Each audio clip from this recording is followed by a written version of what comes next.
네, 친구들, 이스라엘 백성은 1, 2차 포로기한 때 일부는 고향으로 돌아갔지만 일부는 여러 곳에 흩어져서 살게 되었습니다.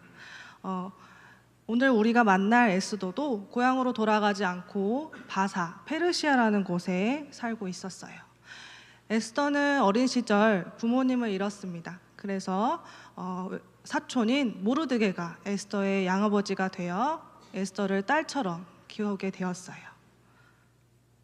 에스더가 살던 바사는 3대 왕 아하수에르 왕이 다스리고 있었어요. 그러던 어느 날 아하수에르 왕은 자신과 함께 살던 왕비가 자신의 명령을 거절하자 폐위시켜 버렸어요. 그리고 그 후 새로운 왕비를 찾기 시작했죠. 그렇게 왕비를 뽑는다는 왕의 명령이 온 나라에 퍼지자 여인들이 왕궁에 모이기 시작했어요. 그 시간 에스더도 왕궁에 있었어요. 새로운 왕비를 뽑던 어느 날 아하수에르 왕은 에스더를 보고 사랑에 빠져버렸어요. 그래서 에스더의 머리에 왕관을 씌우고 왕비로 삼게 되었어요. 그렇게 아하수에르 왕은 에스더를 왕비로 맞음에 기쁨으로 또 잔치를 베풀게 되었어요. 이렇게 에스더가 왕비의 자리에 올랐지만 모르드게는 여전히 궁궐의 문을 지키는 문지기로 살아가고 있었어요. 그런데 어느 날 모르드게를 못마땅해 하는 사람이 나타났어요. 바로 하만이었어요. 하만은 아하수에르 왕의 신하 중 큰 힘을 가진 사람이었어요. 그런 큰 힘을 가진 신하였지만 하만에게 모르드게는 절하지 않았죠. 모르드게는 하나님을 섬기는 사람이었기 때문이에요. 하지만 하만은 자신에게 절하지 않는 모르드게가 괘씸했어요. 그래서 모르드게에 속한 유다 백성을 모두 없애버리겠다고 생각했죠. 그 후 하만은 아하수에르 왕에게 가서 유다 백성들이 왕을 섬기지 않으니 모두 죽이자고 말했어요. 그리고 왕이 유다 백성을 죽이겠다는 조서를 내리면 은 1만 달란트를 바치겠다고도 했죠. 아하수에르 왕은 하만의 이야기를 듣고 생각했어요. 그리고 유다 백성들이 자신을 섬기지 않는다고도 하고 또 많은 은을 얻을 수 있다고 생각해서 하만의 이야기처럼 유다 백성들을 죽이겠다는 조서를 온 나라에 내리게 되었어요. 이 소식은 궁궐문을 지키는 모르드게까지 전해졌어요. 모르드게는 왕의 조서를 보고 자신이 속한 유다 백성이 모두 죽게 되었다는 사실을 알고 슬퍼했어요. 너무 슬픈 나머지 베옷을 입고 거리에 누워기도 했죠. 이런 모르드게를 에스더는 걱정했어요. 그래서 모르드게를 돌보기 위해 신하 하닥을 보내게 되었죠. 모르드게는 이 신하 하닥을 통해 에스더에게 말을 전했어요. 어떤 말을 전했냐면 모르드게는 에스더에게 에스더가 왕에게 나아가서 우리 생명을 구해달라고 부탁하라고 말했어요. 그런데 에스더는 그렇게 하겠다고 쉽게 대답하지 못했어요. 왜냐하면 왕 앞에 허락 없이 함부로 나아가면 아무리 왕비라도 죽을 수 있기 때문이었어요. 그런 에스더에게 신하 하닥을 통해 모르드게는 다시 말을 전했어요. 에스더, 너가 왕비로 부름받은 것은 이때를 위한 건지도 모른다고 말했어요. 에스더는 모르드게의 얘기를 듣고 하나님이 정말 이때를 위해 나 자신을 왕비로 세우셨을까 하고 곰곰이 생각했어요. 그리고 그때 에스더는 결심했어요. 하나님께서 이때를 위해 자신을 왕비로 세우셨음을 믿게 되었어요. 그리고 유다 백성들을 하나님께서 사랑하셔서 도와주실 것을 믿었죠. 그렇게 하나님을 향한 믿음과 유다 백성을 향한 소중한 마음을 품고 에스더는 왕 앞에 나아가기로 결심했어요. 그리고 유다 백성들에게 3일간 금식하고 기도하며 자신을 위해 기도해달라고 부탁했어요. 그리고 죽으면 죽으리다 라는 마음으로 결심을 하며 왕에게 나아갔어요. 그렇게 이제 모르드게와 유다 백성은 에스더의 부탁대로 금식하고 기도하며 기다렸어요. 드디어 에스더가 아하수에로 앞에 나아갔어요. 다행히 왕은 에스더를 보고 기쁘게 맞이하며 원하는 것이 무엇인지 말하라고 했어요. 그래서 에스더는 왕에게 하만과 함께 자신의 잔치에 나와달라고 부탁했어요. 그 후 잔치에서 에스더는 왕에게 자신과 자신의 민족, 유다 민족의 생명을 구원해달라고 부탁했어요. 에스더의 이야기를 들은 왕은 몹시 화를 내며 누가 감히 왕비와 왕비의 민족을 죽이려 하는지 물었어요. 그러자 에스더는 왕에게 하만이 자신과 유다 민족을 죽이려 한다고 말했어요. 에스더의 이야기를 들은 아하수에로 왕은 하만에게 화를 내며 하만을 없애버리겠다고 말했죠. 이렇게 결국 유다 백성을 없애려고 한 하만이 벌을 받고 왕의 조서는 다시 내려져서 유다 백성들은 모두 구원받게 되었어요. 자, 우리 친구들 오늘 메시지를 다시 한번 기억해 보도록 하겠습니다. 유다 백성은 어떻게 위기를 이겨낼 수 있었을까요? 자, 에스더가 어떤 마음으로 누구에게 나아가 누구를 구했을까요? 네, 맞아요. 에스더가 죽으면 죽으리다 라는 마음으로 왕에게, 아하수에로에게 나아가서 유다 백성을 구하게 되었어요. 자, 우리 친구들, 이렇게 하나님께서는 하나님 나라를 이루기 위해 에스더처럼 우리도 부르셨어요. 하지만 때로는 이런 에스더의 상황처럼 우리가 하나님의 뜻을 따르는데 두려워 큰 용기가 필요할 때가 있어요. 하지만 우리를 부르신 하나님의 계획과 능력을 믿고 최선을 다해서 임하면 하나님께서 하나님 나라를 이루어갈 수 있게 우리와 함께 해주세요. 그래서 항상 하나님을 믿음으로 용기 있게 나아가는 우리 친구들이 되었으면 좋겠어요. 자, 네, 이어서 담임 목사님께서 말씀 전해주시겠습니다. 고맙습니다. 친구들 하니까 어색하죠. 난 친구가 아닌데. 온가족 주일이어서 그렇습니다. 오늘은 삼위일체 주일이에요. 기독교가 가진 신과는 유일신, 하나님이 유일하시다는 것을 믿는 것이지 유대교나 이슬람교처럼 단일신을 믿는 건 아닙니다. 우리는 창조주 하나님을 아버지로, 구원자 예수님을 우리 인생의 주인으로, 성령 하나님을 어떻게 믿죠? 우리가 간구하지 못할 상황 가운데 있어도 우리 위해 탄식으로 기도하시는, 간구하시는 중보자로 믿는 믿음을 갖고 있습니다. 기회가 되면 나중에 삼일체는 워낙 깊은 내용이어서 주제를 따로 정해서 설교를 하겠습니다만, 우리의 신앙은 어마어마하게 위대하다, 이것을 여러분이 기억하시면 좋겠습니다. 자, 오늘 이제 에스더에 대한 얘기 잘 알고 있는데요, 우리가 전사님 통해서 일단 먼저 설교를 들었습니다. 인간은 현실을 삽니다. 현실을 살아요. 근데 인간의 인간됨이 어디 있느냐? 현실을 통해 깊어져야 됩니다. 자, 예를 들어 보겠습니다. 우리가 가진 속담 가운데 공든탑이 뭐라고 합니까? 무너지랴. 근데 살다 보니 어떻습니까? 공든탑도 무너지더라는 겁니다. 분명하죠, 그거는? 자, 그렇다면 공든탑이 무너지랴라는 속담은 엉터리인가? 소용없는가? 그렇지 않죠? 이 공든탑이라는 것이 그저 현상적으로 성공했다, 실패했다는 것과 상관없이 진짜 공든탑이 돼야 되는 것은 나 자신의 인생이다. 뭐 성공을 하든 실패를 하든 그것과 상관없이 단단해져가는, 세월이 살면 살수록, 인생의 사연이 만나면 만날수록 더 단단해져가는 자기 자신에 대한 것이라는 어떤 이해가 깊어져야 되는 것이죠. 신앙도 마찬가지입니다.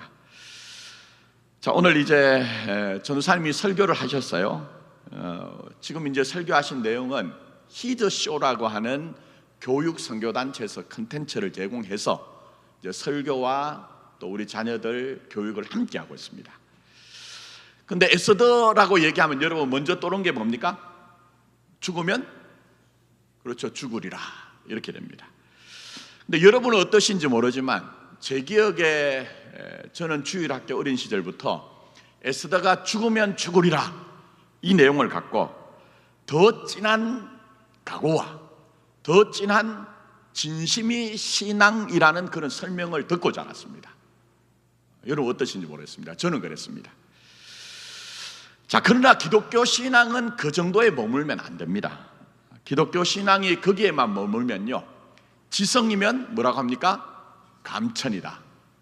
또 한 번은 제가 길을 가는데요, 요즘은 이제 조계종 뿐만 아니라 태고종, 종단이 많아요. 불교도 이제 시내로 나온 이제 사찰은 아니고 이렇게 뭐 우리로 얘기하면 개척교회처럼 그런 이제 게 있잖아요. 근데 프랭카드를 붙여놨더라고요. 뭐라고 얘기를 붙여놨냐면 천일 철야 용맹 정진 이렇게 해놨어요. 천일 철야 용맹 정진 이렇게 붙여놨더라는 거예요. 겁니다. 기독교 신앙이 과연 그럴까요? 그렇지 않습니다. 구별됩니다. 제가 말씀드린 것처럼 죽으면 죽으리라, 더 강한 각오와 더 진한 진심을 가져라 이렇게 되면 지성이면 감천, 천일철야 용맹정진이라는 그가 별로 구분이 되지 않는다는 겁니다. 자, 그런 점에서 전도사님이 설교를 하실 때에 두 가지를 짚었어요. 자, 에스더가 죽으면 죽으리라고 고백한 것은 먼저 하나님의 부르심을 기억했다. 여러분 기억하시겠습니까? 하나님의 부르심을 기억했다. 두 번째, 에스더가 죽으면 죽으리라고 한 것은 하나님께서 택한 자기 백성인 유다 백성을 버리지 않는다는 확신이 있었기 때문에 죽으면 죽으리라. 그러니까 각오와 진심이 먼저가 아니라 하나님과의 관계가 먼저라는 겁니다. 기독교 신앙은 하나님과의 관계가 먼저라는 것입니다. 이게 이제 끝입니다.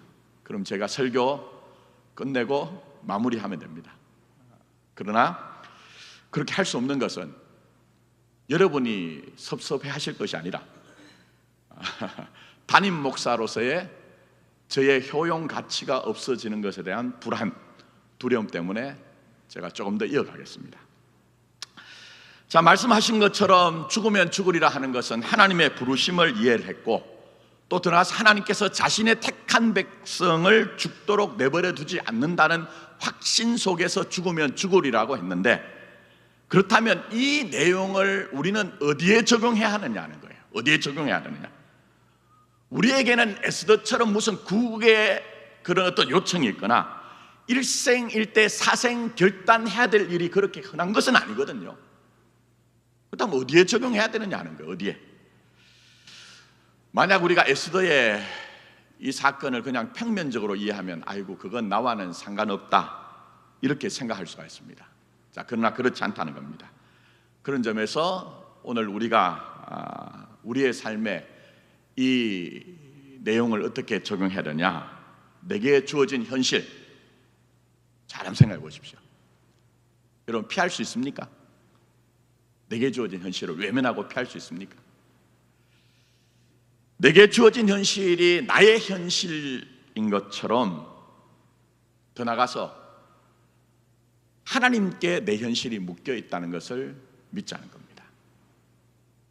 내 현실이 나만 내게 주어진 어떤 인물로서 주어진 것이 아니라 내가 이미 하나님 안에 운명이 묶여 있다고 하면 내 현실조차도 하나님께 묶여 있음을 알고 믿어야 된다는 겁니다. 자, 에스더 얘기는 뭐 앞에서 자세히 설교를 했기 때문에 하지 않겠습니다. 다만 모르드게가 에스더에게 뭐라고 얘기합니까? 네가 왕비가 된 것이 이때를 위함이 아닌가 봐라 이렇게 얘기를 합니다. 무슨 얘기입니까? 에스더에게 유다인들이 지금 고난을 당하고 있어요. 절체절명의 위기가 있습니다. 그런데 네가 왕비이기 때문에 네 주변에서 일어나는 일을 너와는 상관없다고 여기지 말라, 외면하지 말라, 도망가지 말라. 그걸 지금 모르드게가 얘기를 하고 있다는 것입니다. 사실 우리도 살다 보면 우리의 현실이 녹록치 않을 때가 있습니다. 그때 외면하고 싶습니다. 심지어는 도망도 가고 싶습니다. 그건 우리에게 등장하는 삶의 문제가 간단한 것이 아닐 때 더욱더 그렇습니다. 그러나 말씀드린 것처럼 외면한다고 도망간다고 해결되는 경우는 그렇게 많이 있지 않습니다. 내 현실을 내 것으로 인정하는 것, 그게 필요한 것이죠. 자, 그러자 에스더가 뭐라고 합니까? 나를 위해서 3일 밤낮을 금식을 해달라. 그리고 당신들만 기도하는 것이 아니라 나도 내 시녀들과 함께 3일 밤낮을 당신들이 기도하는 만큼 나도 그렇게 기도하겠다, 이렇게 얘기합니다. 왜 그런 요청을 하죠? 왜 그런 요청합니까? 물론 하나님의 은혜를 구하기 위해서, 도움을 구하기 위해서 그렇습니다. 그러나 이면에 뭐가 있습니까? 불안하기 때문에 그렇습니다. 두렵기 때문에 그렇습니다. 불안하고 두렵지 않다고 하면 왜 나를 위해서 3일 밤낮을 금식해주고 나도 내 시녀들과 그렇게 금식을 하겠다고 그렇게 얘기를 하겠습니까? 불안하고 두렵기 때문에 그렇습니다. 자, 그렇다고 목숨이 보장되는 게 아닙니다. 여기서 여러분이 잘 이해를 하셔야 됩니다. 죽으면 죽으리라는 강한 각오와 진심을 가지면 하나님이 이 문제를 해결한다는 어떤 확신이 있기 때문에 그렇게 얘기한 것이 아니라, 오히려 여기서 목숨이 보장되지 않는 현실 가운데 죽으면 죽으리라는 얘기가 뭡니까? 내가 죽든지 살든지 이때를 위함이란 현실에 내가 묶여 있다는 거예요. 우리가 조금 더 내게 조금 좁혀 얘기하면, 성공하든지 실패하든지 모르드게가 에스더에게 얘기한 것처럼 이때를 위함이 아닌가라는 현실에 묶여 있다는 거예요. 다르게 하면 내 현실은 내가 판단하고 내가 결정하는 것으로 끝나는 것이 아니라 내 현실조차도 내 인생의 운명이 하나님 안에 있는 것처럼 그렇게 묶여 있음을 믿기 때문에 죽으면 죽으리라, 이렇게 고백을 하고 있는 것입니다. 물론 이게 쉬운 건 아닙니다. 간단하다고 얘기하면 안 되겠죠. 제가 목회를 하다 보니 저도 그렇지만 많은 분들은요, 에스더처럼 자신의 현실을 품는 것이 아니라 되고 싶은 나, 되어야 하는 나라는 것을 이루는 수단으로 신앙을 이해하는 경우가 많이 있더라고요. 깊이 생각하셔야 됩니다. 신앙은 되고 싶은 나, 되어야 하는 나를 이루는 수단이 절대 아닙니다. 진짜 신앙은 내 현실을 내가 품는 것입니다. 어떻게 품습니까? 내가 하나님 안에 있는 것과 마찬가지로 내 현실조차도 하나님에게 묶여 있음을 인식하는 것, 수긍하는 것, 확신하는 것 속에서 그렇게 될 수가 있는 것입니다. 그래서 여러분 잘 한번 생각해 보시면 우리가 가진 불만이 뭡니까? 대부분의 경우는 우리가 가진 불만은 제가 말씀드린 것처럼 분명히 되고 싶고 되어야 하는 나가 있는데 그렇게 되지 않는다는 것에 대한 불만, 그게 우리에게 있습니다. 그러나 생각해 보면 우리 삶의 많은 부분은요, 하나님은 쉽게 우리에게 어떤 결과를 주지 않습니다. 이런 종교적인 얘기를 하는 목사들은요, 믿으면 된다고 얘기합니다. 나 깊이 고민해 보십시오. 믿으면 되던가요? 정말 지성이면 감천처럼 그렇게 내가 내 진심과 각오를 가지면 다 되던가요? 속지 마십시오. 하나님은 그런 하나님이 아닙니다. 성경에 계시된 하나님은 절대 그런 하나님이 아니거든요. 실제로 우리가 우리의 삶을 직면해 보면 하나님은 쉽게 우리에게 어떤 결과를 주시지 않는다는 거예요. 그렇지 않던가요, 여러분? 그게 삶의 진실 아닙니까? 그럴 때 내 현실이 하나님께 묶여 있다는 것을 주지하지 않으면요, 처음에는 신앙 때문에 차마 하나님께 뭐라고 하지 못합니다. 내 안에 내가 얼마나 못난 것이 무엇인가를 자꾸 발견하려고 해요. 확인하려고 해요. 그래서 때로는 그것을 해결하고자 씻어내고자 우리가 몸부림을 치죠. 그래도 말씀드린 것처럼 하나님은 우리에게 쉽게 뭔가 결과를 주지 않거든요. 그럼 나중에 어떻게 됩니까? 하나님에 대한 섭섭함, 불만, 원망, 그러다가 나중에 결론은 믿어도 소용없더라, 이렇게 되더라는 겁니다. 그러나 기독교 신앙은 절대 그렇지 않습니다. 절대 오해하지 마십시오. 여러분의 현실은 하나님 안에 있다고 얘기를 하고 있습니다. 그 어떤 경우에도 참 쉽지 않아요. 그 어떤 경우에도 여러분의 현실은 하나님에게 묶여 있다고 얘기를 하고 있습니다. 심지어 에서드처럼, 더 나아가 예수님처럼 외면할 수도 없고 도망갈 수도 없는 현실도 하나님 안에 하나님께 묶여 있다고 말씀을 하고 있습니다. 굉장히 간단한 얘기는 아닙니다. 목사들에게 여러분들이 어떻게 지금까지 신앙을 배우셨는지 모르지만 하나님의 말씀이 계시는 성경은 우리에게 간단하게 얘기하지 않습니다. 공식이 아닙니다. 그래서 더 많은 성경 구절을 제가 인용은 하지 않겠지만 대표적으로 예를 들면 합력하여 뭐라고 하십니까? 선을 이룬다. 환난은 인내를, 인내는 연단을, 연단은 소망을 이룬다는 식으로 여러분의 현실이 일을 한다고 얘기를 하고 있어요. 내가 원하는 것이 이루어지기 때문에 그 원하는 것이 여러분에게 일을 하는 것이 아니라 하나님께 묶여있는 그 현실이 때로는 내 마음구석에 들지 않아도 그 현실이 여러분에게 일을 하고 있다, 이렇게 성경은 우리에게 제시를 하고 있는 것입니다. 성경이 얘기하는 것은 그것만이 세상과 다르게 신자에게 주어진 권세요, 특권이요, 영광이며 축복이며 동시에 그건 예수님과 함께 살아내야 되는 삶의 내용이요, 여러분에게 주어진 임무라고 얘기를 하고 있습니다.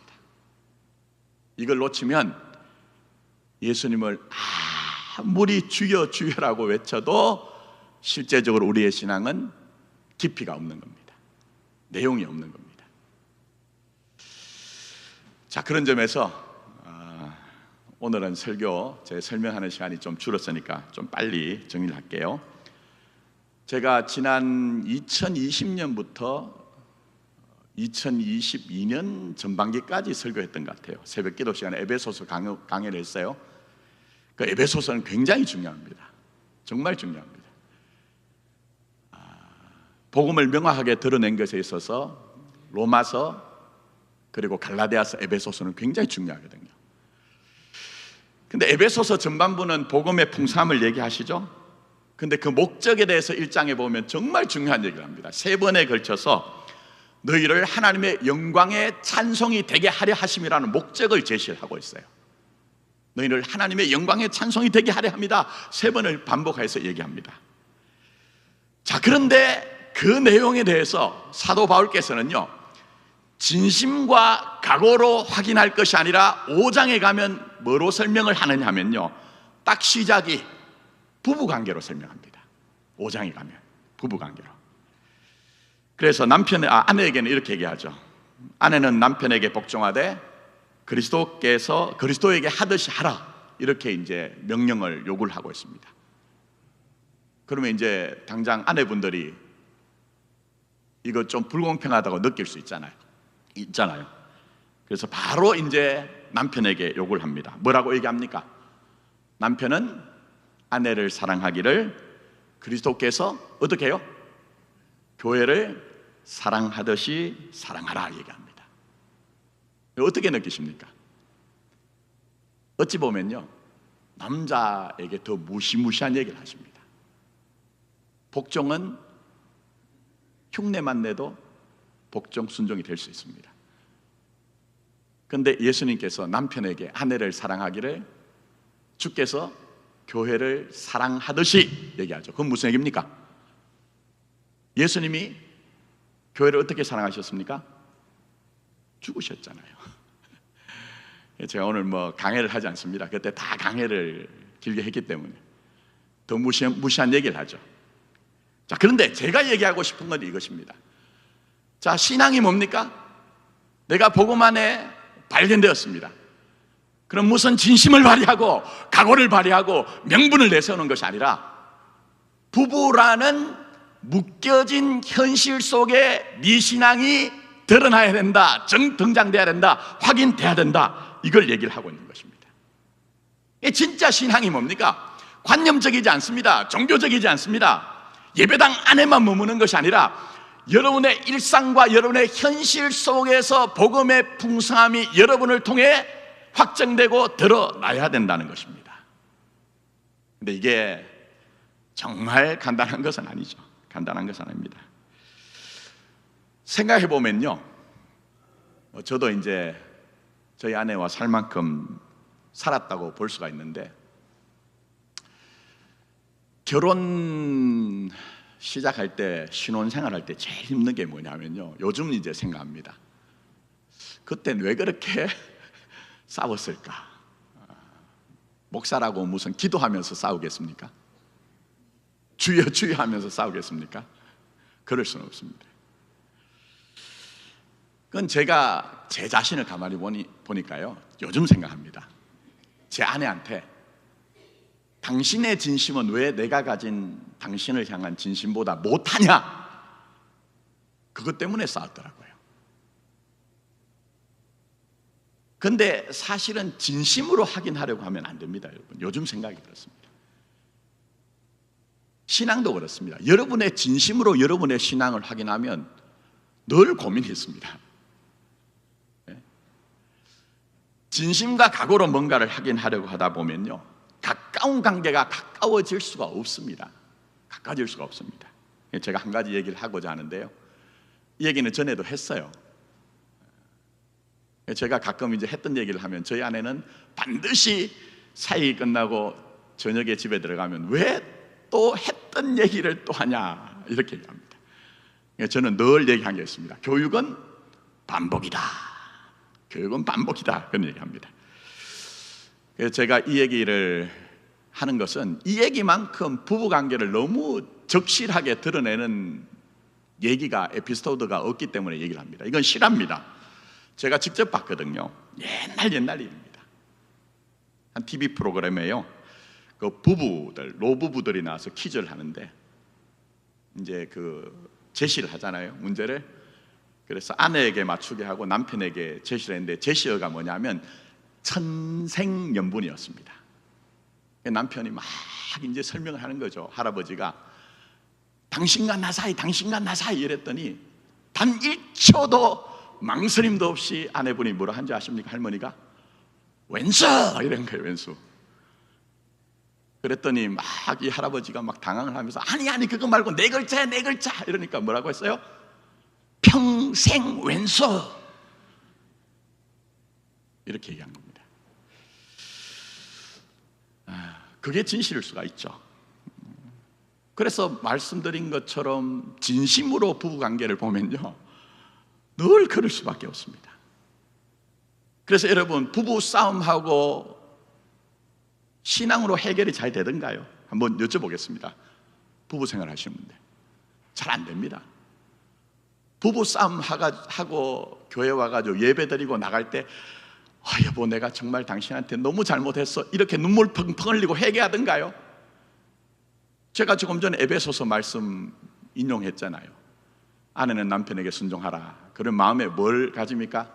자기 남편 보고 인간아, 그러니까 우리가 문제가 생기는 거야. 뭐 이런 것들 우리가 있잖아요. 손잡고 기도한다고도 안 됩니다.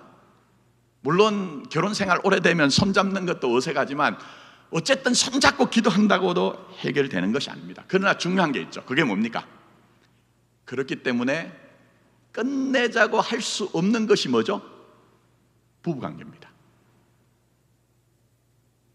진심과 각오로만 판단했다고 하면 벌써 끝내는 것 몇 번이나 해야 됩니다.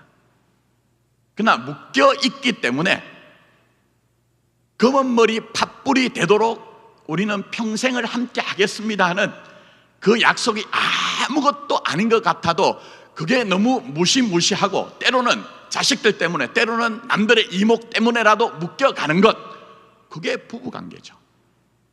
그게 부부관계라고 그렇게 얘기합니다. 근데 사도 바울이 뭐라고 하십니까? 그 부부관계를 얘기하고 난 후에 이거는 부부에 관한 얘기만이 아니라 그리스도와 교회, 그리스도와 너희와의 관계가 그렇다, 이렇게 에베소서에서 못 받고 있는 것입니다. 그러니 신앙도 진심과 각오로 확인하지 마시고 묶인 운명 안에 있다는 것 되새기십시오. 되새기십시오. 전 지금까지 목회하면서 수많은 사람 만났습니다. 때로는 어떤 사람들이 목사님은 목사다워요, 사랑합니다, 존경합니다, 별로 안 믿습니다. 사람들의 진심과 각오가 얼마나 허약한 것인가 하는 것들을 알기 때문에 그렇습니다. 그러니 아무쪼록 묶여있는 운명 안에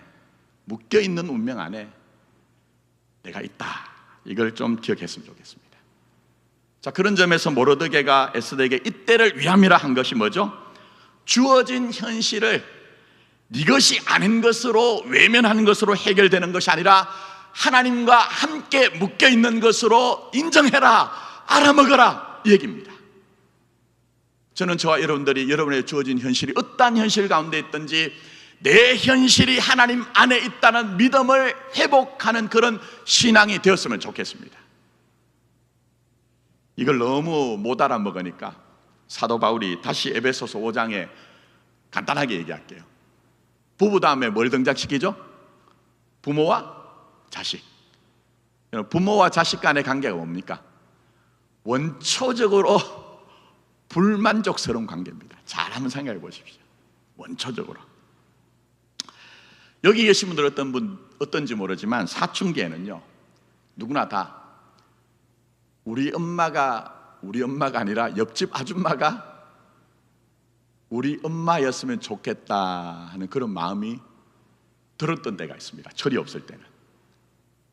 근데 그건 부모만 그런 건 아니죠.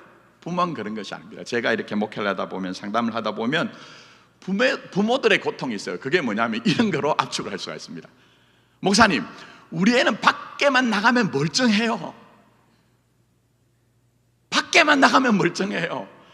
근데 집에만 들어오면 애가 이상하게 인상 쓰고 나한테는 세상 말로 개지랄 떨어요. 그러나 부모와 자식의 관계 어떻습니까? 끊을 수 있습니까? 끊을 수 없죠. 묶여 있습니다. 제가 가끔은 그런 말씀하시면 그럽니다. 그렇죠, 저도 저희 애들 만만치 않습니다. 그런데 한번 생각해 보십시오. 애들이 밖에 나가서 하지 못할 말을 얘기하고 밖에 나가서 하지 못할 행동을 하는 것은 왜 그럴까요? 자식들에게 안심이 있기 때문에 그렇습니다. 부모가 나를 버리지 않는다는 확신이 있기 때문에 그렇습니다. 이런 얘기를 합니다. 그런 점에서 지난주 십자가에서 예수님께서 엘리 라마 사박다니, 하나님 어찌하여 나를 버리셨습니까? 절규하신 것을 통해 뭐라고 했습니까? 우리 하나님께만은 쿨한 척 하지 말자고 했습니다. 쿨한 척 하지 말자 했습니다. 하나님은 여러분의 진심과 각오로 절대 판단하지 않습니다. 종교는 그렇게 판단하지만 복음은 그렇지 않습니다. 로마서에 뭐라고 얘기합니까? 네가 죄인 되었을 때 아들을 주신 사랑이 시작이라고 하면 네가 지금 하나님을 아버지로 믿는 이 지금 수준, 이 상태는 더한 사랑을 갖고 대한다는 거예요. 너의 어떠함으로 하나님과의 관계가 좌우되는 것이 아니라 하나님이 아들을 주신 그 사랑 안에 이미 네가 못 박혀 있으니 걱정하지 마라, 안심해라, 그걸 지금 얘기를 하고 있는 것입니다. 그래서 오늘 설교 내용과 오늘 조금 더 정복을 하자면, 예수님께서 그렇게 중심이 진실하신 것은요, 자기 자신이 심지어는 십자가조차도 하나님께 묶여 있음을 알기 때문에 히브리서 5장 7절에 말씀하시죠. 뭐라고 말씀하십니까? 그는 육체에 계실 때 자기를 죽음에서 능히 구원하실 이에게 어떻게 해요? 심한 통곡과 눈물로 간구와 소원을 올려드렸고, 이렇게 얘기를 합니다. 그러니 여러분, 정말 하나님 앞에서는 진실하셔도 됩니다. 이제 말씀을 맺습니다. 기독교 신앙은요, 잘 생각하셔야 됩니다. 여러분에게 쉬운 방법을 제시하거나 또 아니면 보상을 주겠다고 그렇게 얘기하지 않습니다. 잘 생각하셔야 됩니다. 기독교 신앙은 그 정도가 아니라 세상에 허락되지 않은 영광과 권세와 존귀가 여러분에게 주어져 있는데, 그건 말씀드린 것처럼 예수님께서 그 십자가조차도 하나님과 함께 묶였다는 것을 받아들이셨을 때 엘리 엘리 라마 사박다니에서 멈추거나 중단된 것이 아니라 오늘 본문인 마가복음 14장 38절에 이에 성소휘장이 위로부터 아래까지 찢어져 돌이 되니라고 말씀하신 것을 통해 사망을 뚫고 지나간다. 네 현실을 네 것으로 받아들일 뿐만 아니라 네 현실이 하나님 안에 있다는 것을 믿을 때에 십자가를 통해 사망을 뚫고 지나가는 것이 너희들의 인생이 될 수 있다. 이렇게 우리에게 말씀하고 계신 것입니다. 그냥 아무쪼록 바라고 원하는 것이 아닌 삶의 현실이 있을 때 외면만 하지 마시고 잘 품어서, 자기 목에 태인 십자가로 잘 품어서 사망이 생명으로, 영벌이 영생으로, 우리의 궁핍함과 가난함이 하늘의 부여로 역전되고 반전되는, 이건 제 얘기가 아니라 종교개혁자 마틴 루터가 갈라디아서 강해에서 거룩한 교환, 즐거운 교환, 십자가에서 일어나는 그 내용을 우리에게 말씀하셨거든요. 그게 저 멀리 있는 종교적인 경고나 내용이 아니라 여러분의 삶의 축복이 되는 그런 은혜가 있기를 예수님의 이름으로 축복합니다. 기도드리도록 하겠습니다.